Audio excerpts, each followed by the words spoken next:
Hello everyone, my name is Yang, and it's my pleasure to present our paper, Fashion Recommendation with Multi-relational Representation Learning Series video. Well, in recent years, a number of fashion-related websites such as Portable and Triptopia have attracted much attention from people, and increasing demands for fashion recommendation arose from e-commerce websites. Therefore, it is important to investigate the problem to suggest complementary fashion items to the users.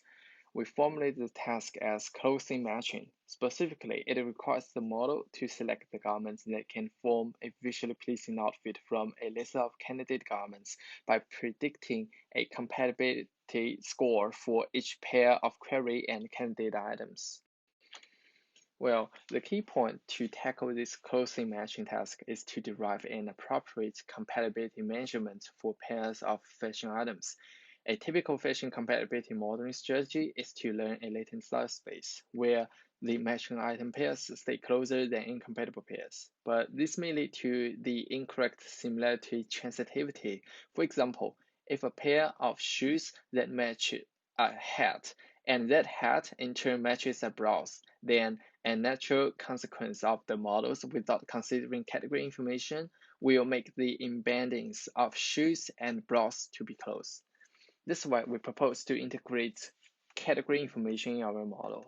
And our method is sort of inspired by the recent advances of knowledge graph representation learning, which treats fashion items as entities and pairs of category labels as relations. Finally, we find that most existing approaches merely train the model using the random sampling strategy, which fails to learn discriminative item representations.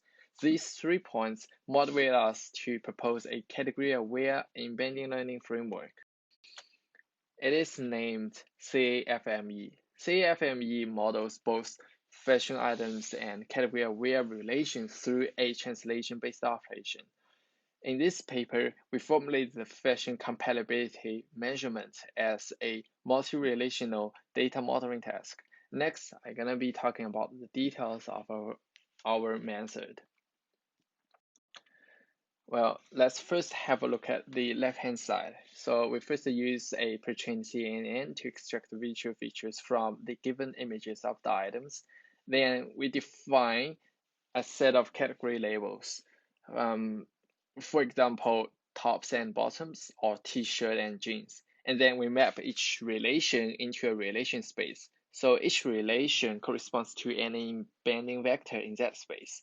Then we model the compatibility through a translation-based operation. More concretely, if the item I and j are compatible, then we see the embedding vector of the item I plus the embedding vector of a relation R is the nearest neighbor of the item j's embedding vector. However, there exists one issue in the above equation.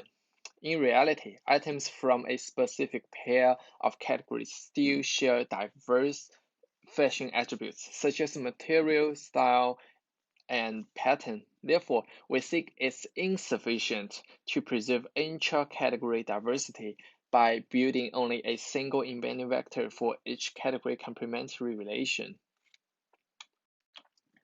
So to solve this issue, we propose to build multiple relation-specific spaces.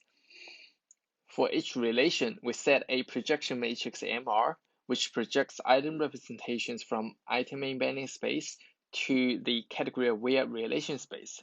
So here we define the projected embedding vectors of item I and j as hi and hj.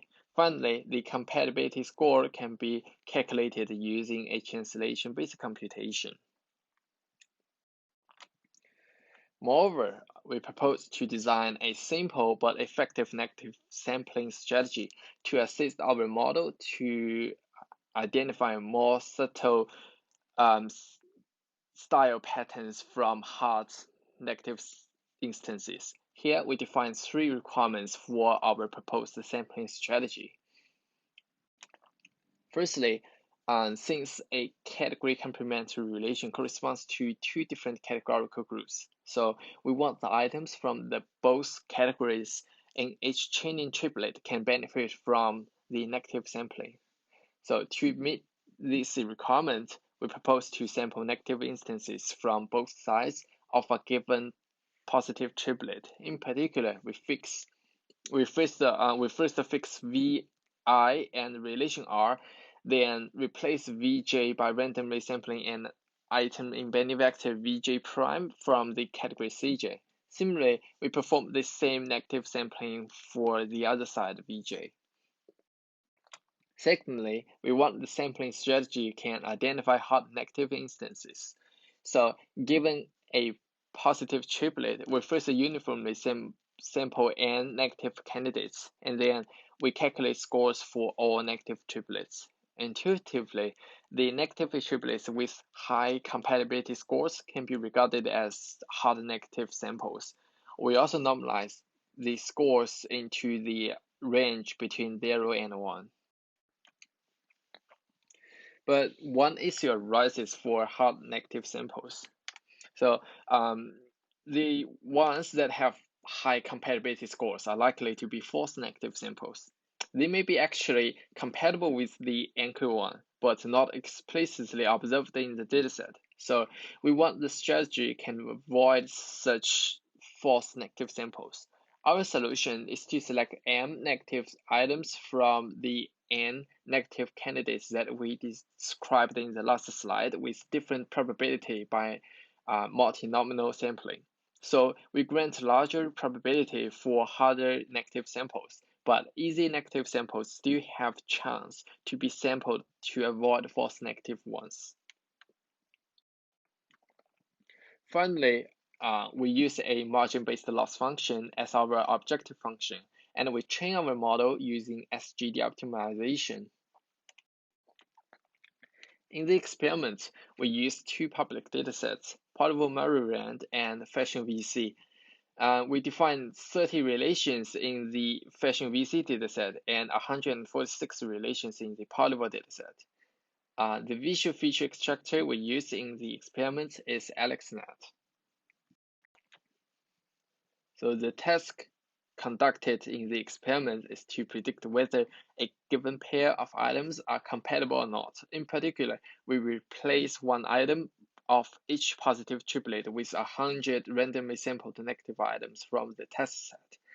The evaluation matrix we use in this paper are hit ratio, which indicates the proportion of the correctly predicted item ranked in top K, and the AUC is used to evaluate how good the model is capable of distinguishing between positive and negative item pairs. The higher values of both matrices represent better performance. We compare our method and baselines within the same framework. The main differences lie in the compatibility modeling functions and loss functions. Here we list the scoring function of each baseline. So SeamlessNet and TripletNet both use Euclidean distance with different loss functions.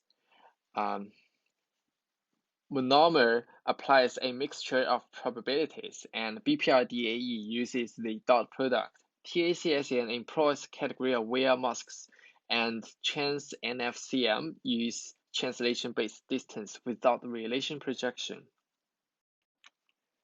Well, this table of the is the comparison between our model and the baseline methods. We group them into the category unaware and aware methods. The category unaware models, including SeamlessNet and TripletNet, perform worse than category respected models, including TACSN, Chance NFCM, and our model. This proves that considering category label information is quite important to avoid incorrect compatibility, similarity, transitivity in fashion compatibility modeling. Well, compared with category-aware methods TACSN and Chance NFCM, our model obtains significant improvements on all evaluation matrices. The TACSN and Chance NFCM, which either build category-aware masks or relation vectors to capture different fashion characteristics among different categories, they are still not sufficient enough to preserve the intra-category diversity. With the help of our relation-specific projection spaces, our model can capture much more specific information of compatibility from different categories.